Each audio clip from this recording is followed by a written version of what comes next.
پیش کریں اور اپنی صفیں بھی ساتھ درست کر لیں۔ جن حضرات کے سر ننگے ہیں وہ اپنے سروں کو ڈھانپ لیں اور اپنے موبائل بھی بند کریں۔ صلاۃ و سلام علیکہ یا سیدی یا رسول اللہ وعلی آلک و اصحابک یا سیدی یا حبیب اللہ۔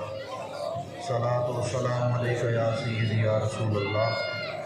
وعلی آلک و اصحابک یا سیدی یا خاتم النبیین۔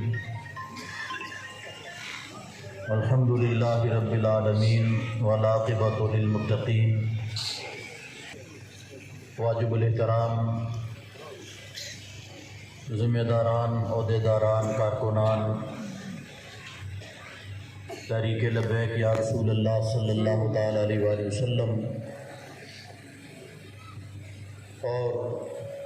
اس مرد مجاہد کے جنازے میں آنے والے تمام عشاقان رسول کو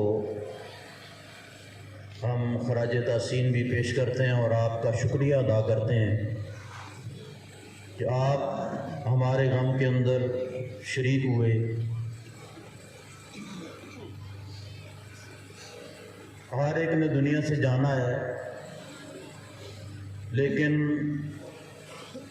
تیری نسبت نے سنوارا ہے میرا انداز حیات۔ میں اگر تیرا نہ ہوتا تو سگے دنیا ہوتا۔ حضور نبی کریم رؤوف الرحیم خاتم النبیین صلی اللہ تعالیٰ علیہ وآلہ وسلم کی نسبت، اور بالخصوص اس مشن کے ساتھ وفا اس بندے نے جو کی ہے وہ لفظوں کے اندر بیان نہیں ہو سکتی۔ اور حضور قبلہ امیر المجاہدین رحمۃ اللہ تعالیٰ علیہ کا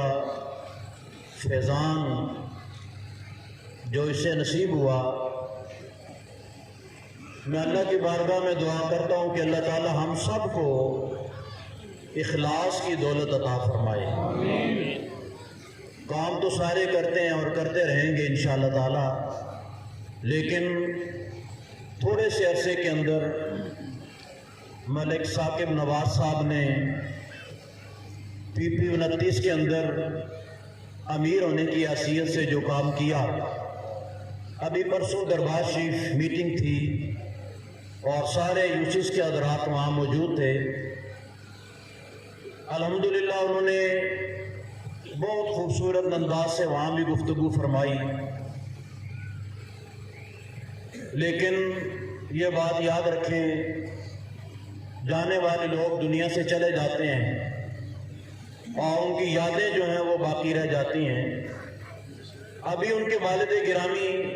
جو میرے ساتھ تشریف فرما ہیں،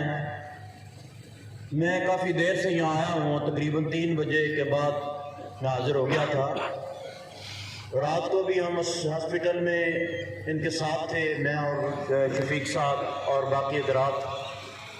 وہاں بیٹھ کر انہوں نے جو جملہ ارشاد فرمایا تو مجھے غازی ممتاز قادری صاحب رحمۃ اللہ تعالیٰ علیہ کے والد گرامی کی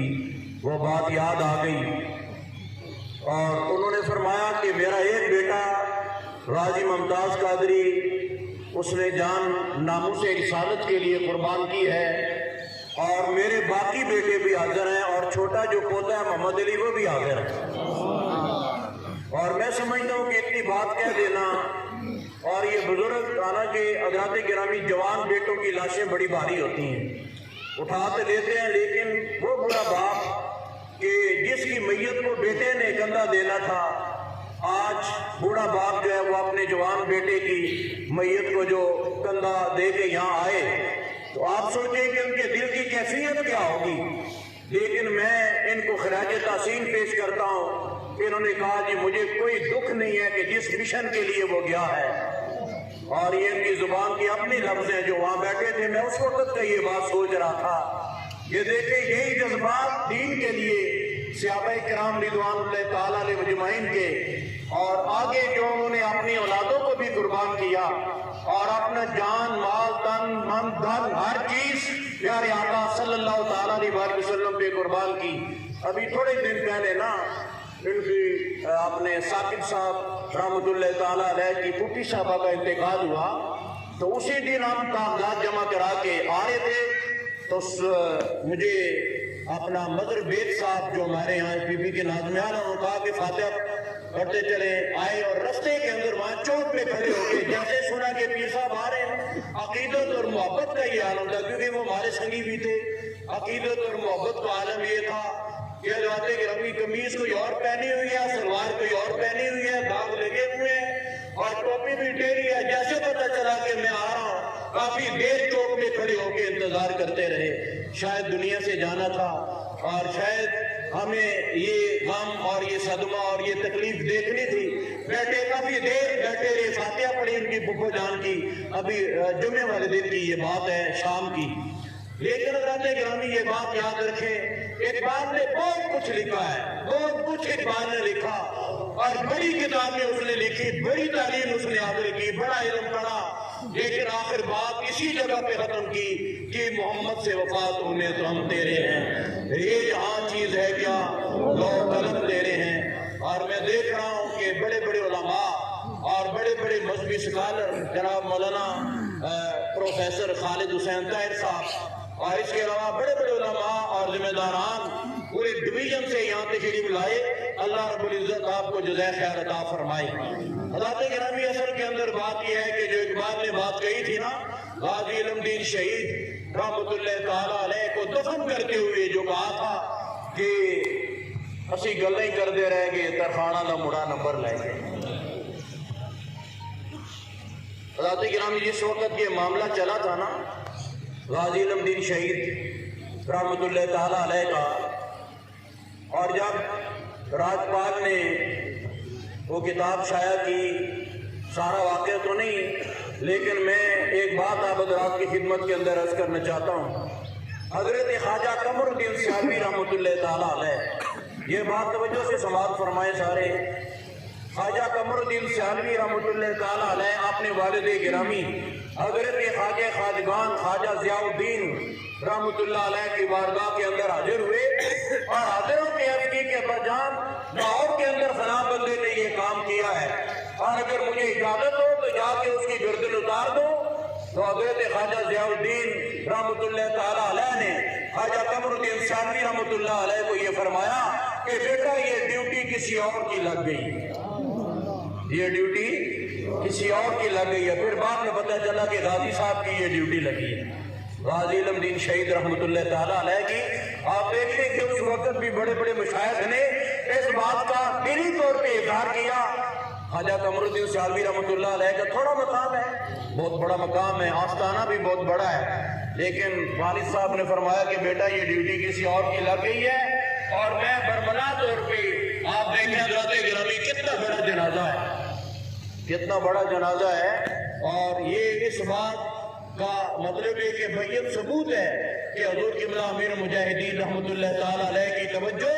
اور آپ کا فیضان جو ہے یہ ٹاٹے مار رہا ہے۔ اور حضرات گرامی بس اتنی بات ہے کہ جن لوگوں کی ڈیوٹی لگی ہوئی ہے نا، جن لوگوں کی ڈیوٹیاں لگی ہوئی ہیں، میں بالکل یہ جنازہ میرے سامنے پڑا ہے، میرا بڑا قریبی یہ سنگی تھا، یعنی کہ تحریک سے پہلے بھی بڑا قریبی یہ سنگی تھا، لیکن اب تو اس کا مقام کچھ اور ہے۔ اللہ تبارک و تعالیٰ اس کو اور زیادہ مقام اور درجات عطا فرمائے۔ تو یہ بات میں تمام ساتھیوں سے، اور جو لوگ ابھی تک یہ سوچ رہے ہیں کہ ہم کیا کریں اور کیا نہ کریں، سب کو یہ دعوت ہے کہ آ جاؤ نظام مصطفیٰ صلی اللہ تعالیٰ علیہ وسلم کے لیے سب مل کے کوشش کریں، اور جو بابا جی رحمت اللہ تعالیٰ نے جو مشن عطا فرما کے گئے، اس مشن کے لیے ہم سب مل جل کے جو ہے وہ کام کریں۔ یہ ڈیوٹی جو ہے یاد رکھنا، جس طرح میں نے آپ کو واقعہ سنایا ہے نا، ڈیوٹی جو ہے کہ مالکوں کی طرف سے لگتی ہے۔ میری کیا مجال ہے میں کام کر سکوں، ایک قدم بھی جو ہے میں آگے بڑھا سکوں، ایک ذرے کے برابر بھی میں کوئی بات اپنے منہ سے کر سکوں، یہ ایک جملہ بھی بول سکوں، یہ ڈیوٹی مالکوں کی طرف سے لگتی ہے۔ اور تیرے در سے جو یار پھرتے ہیں در بدر یوں ہی خواب پھرتے ہیں، اس گلی کا گدا ہوں جس میں مانگتے تاجدار پھرتے ہیں۔ تو میں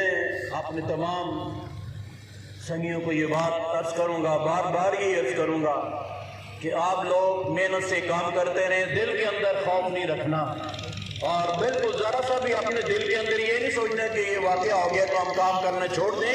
اور ثاقب ہمیں یہ پیغام دے کے گیا ہے کہ ہزار خوف ہو لیکن زباں ہو دل کی رفیق. ہزار خوف ہو لیکن زباں ہو دل کی رفیق. ازل سے یہی رہا ہے قلندروں کا طریق. یہ جانے تو آنی جانی ہے. صحابہ کرام رضوان اللہ تعالیٰ علیہ مجمعین نے اپنے جسموں کے ٹکڑے کرا لیے اور اپنی اولادیں بھی قربان کر لی، لیکن حضرات گرامی کے بال کے برابر بھی ان کے جذبوں کے اندر بھی فرق نہیں آیا. ان کی اولادیں اور ان کے یہاں تک کہ باپ اور نزدیک قریبی عزیز و قارب اور رشتہ دار سامنے جو ہے انہوں نے خود اپنے ہاتھوں سے قتل کیے، لیکن دل کے اندر یہی بات رہی کہ کی محمد سے وفات انہیں تو ہم تیرے ہیں. یہ جہاں چیز ہے کیا لوح و قلم تیرے ہیں. تمام حضرات خود اپنی ذمہ داری کے ساتھ اپنی صفوں کو درست فرما لیں. تو مہربانی